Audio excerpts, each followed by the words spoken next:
Bonjour chers frères et sœurs, je vous salue vous qui aimez l'histoire. Alors aujourd'hui, je voudrais faire, je dirais, une petite étude comparative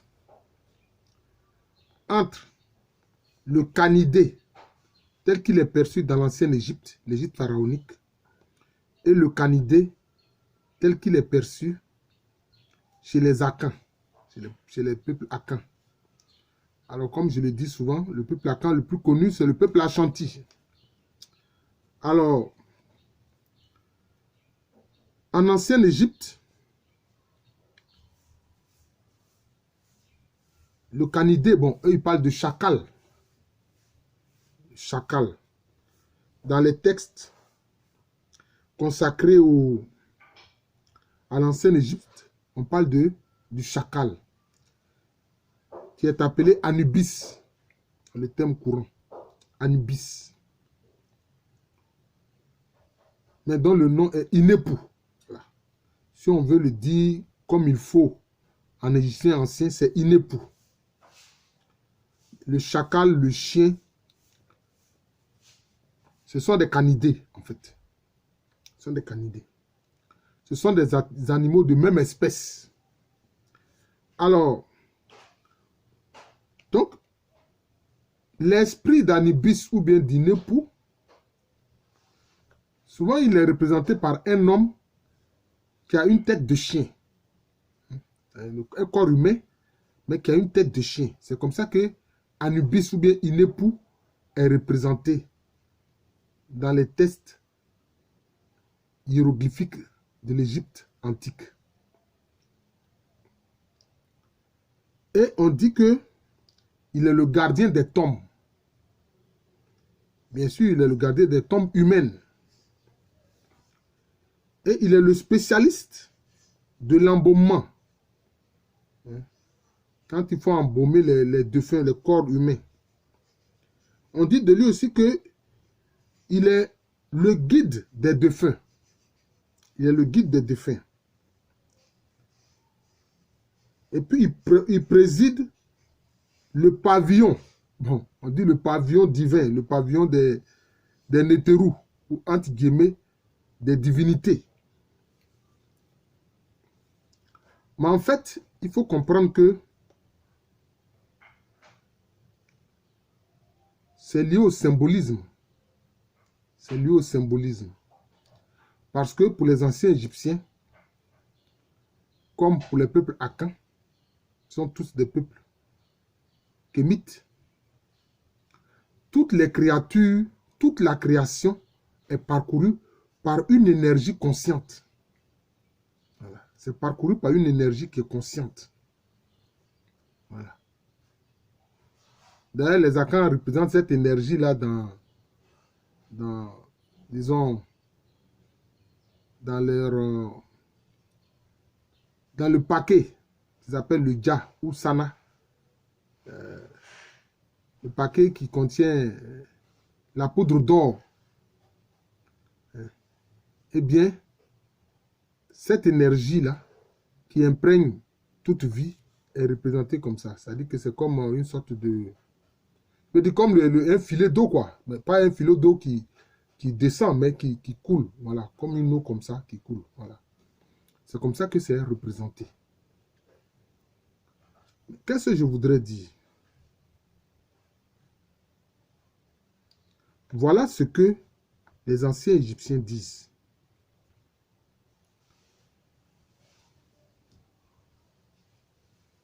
Inépu ou Anubis, il est le gardien des tombes. Il est l'embaumeur. Enfin, celui qui est reconnu comme l'embaumeur. Et puis le guide des défunts. Et il préside le pavillon divin. Mais quels sont les liens qu'il peut avoir entre le chacal ou le chien, Inépu, c'est les anciens Égyptiens, et puis le chien tel qu'il est perçu par les Akans. Alors, le chien dans les différents parlers à Caen, il est appelé de différentes façons. Il est appelé Tchoa, notamment par les Agnis, par l'Enzma.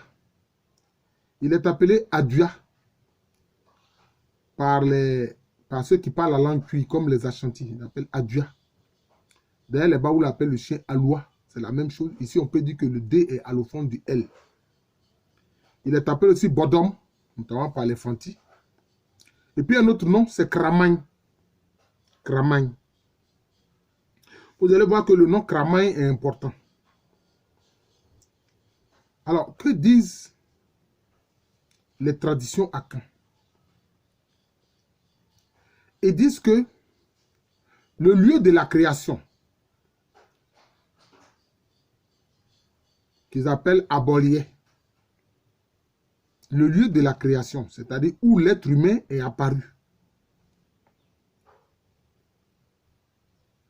Et les premiers hominidés, donc les premiers êtres humains à avoir quitté le lieu de la création,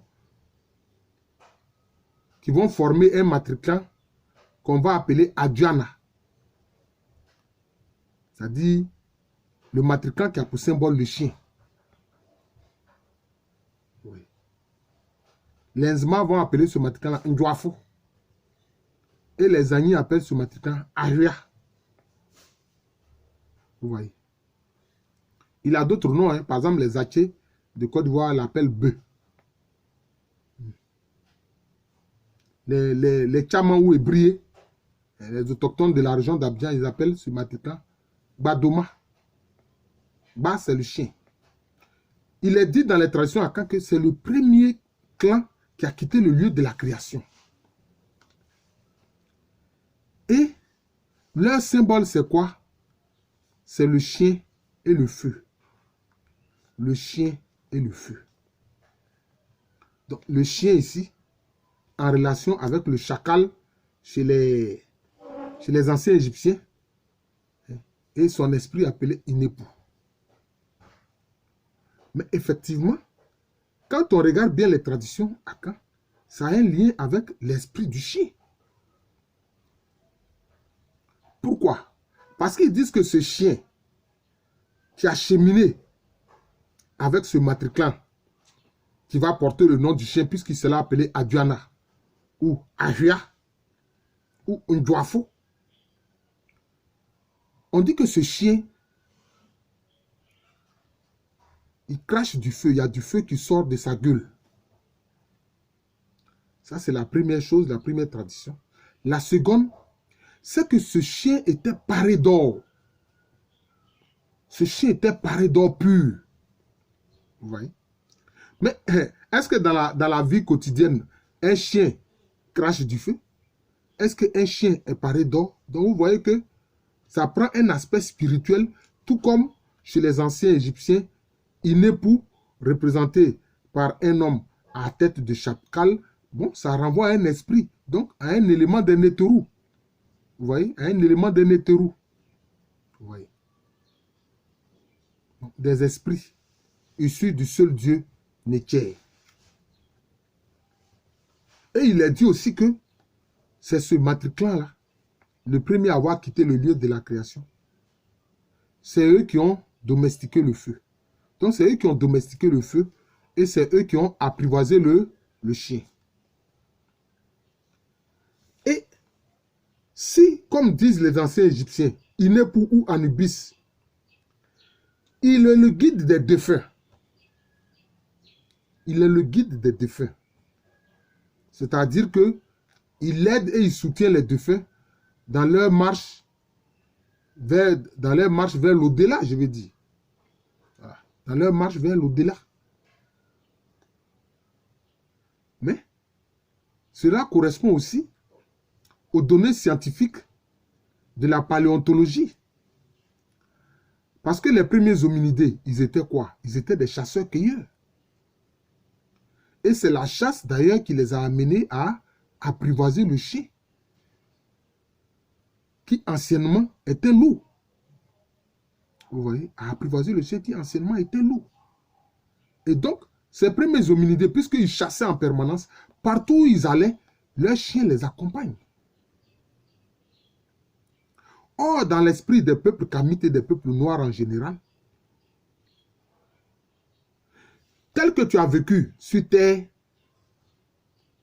dans l'au-delà, tu auras une vie parallèle à ce que tu as vécu sur terre. Cela veut dire que ce clan, ce matriclan, Aduana, Ndouafou, dans l'au-delà, puisqu'ils étaient des chasseurs sur terre, donc dans l'au-delà, ils ont besoin encore du chien pour chasser. Vous voyez? D'où l'idée de Inepu comme guide des défunts.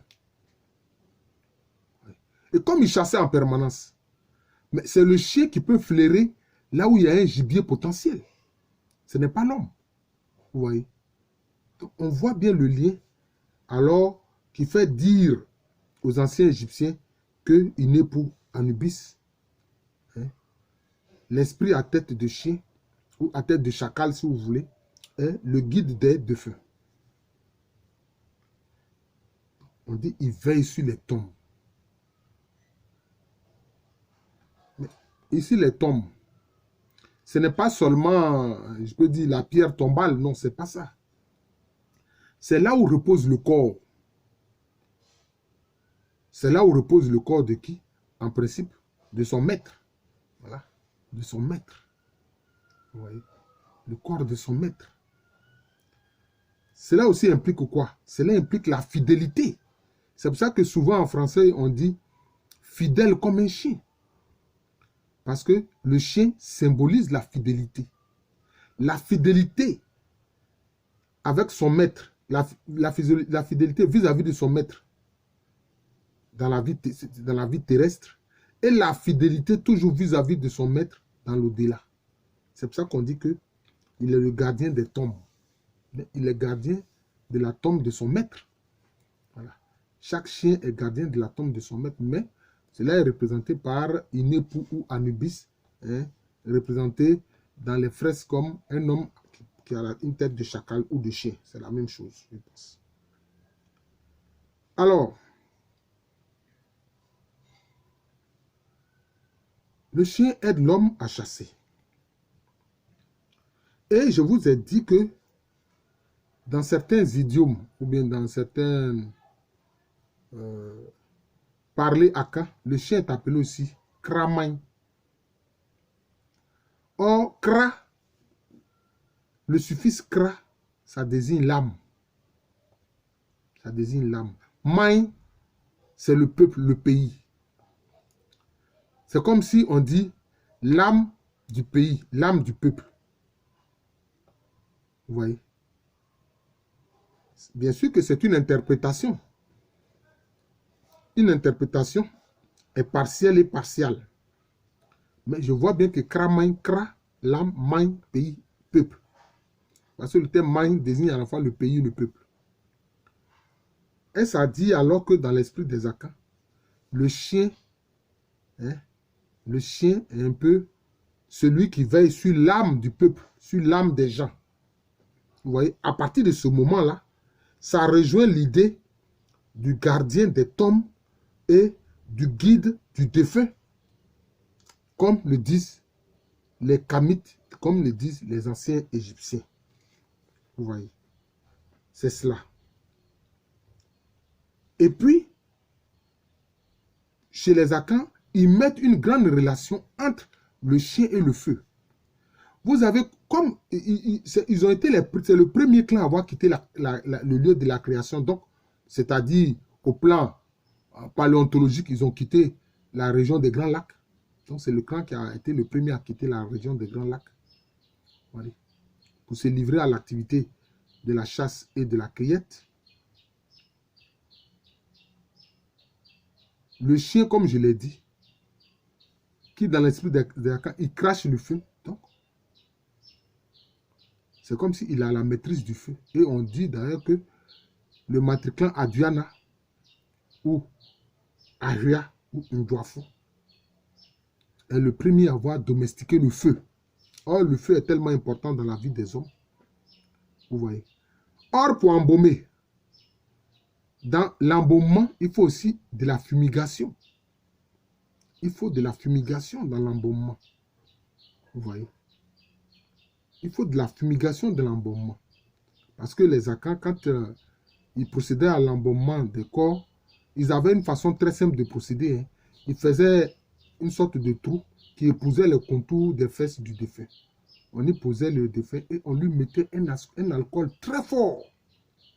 Alors, l'alcool très fort, mais c'est un alcool de feu. J'aime bien l'expression des Amérindiens qui disent, qui appellent l'alcool l'eau de feu. Ils ont raison. L'alcool, c'est liquide, mais ça brûle. Vous voyez? C'est liquide, mais ça brûle. Et ils appellent cela l'eau de feu. Et je trouve qu'ils ont tout à fait raison. Et donc, on met un alcool très fort dans la bouche du défunt. Et cela va faire descendre tous les éléments liquides de son corps.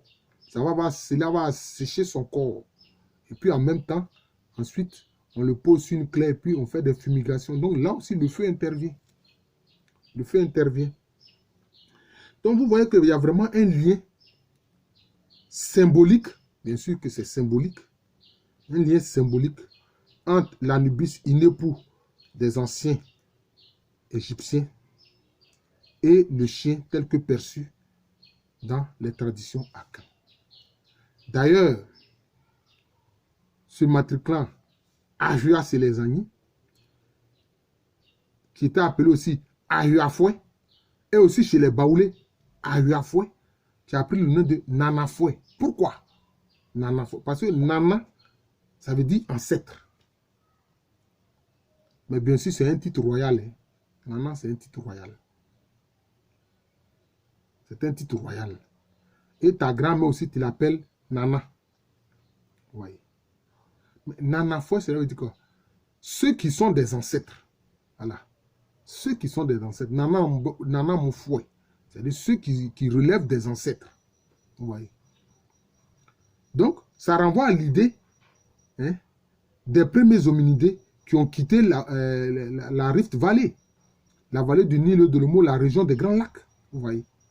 Donc, tous ces aspects historiques-là et paléontologiques, les Akans l'ont conservé et ils le disent d'une certaine façon dans leur tradition. Le problème, simplement, il faut pouvoir interpréter cela. Il faut pouvoir interpréter cela. Vous voyez. Il faut pouvoir interpréter cela.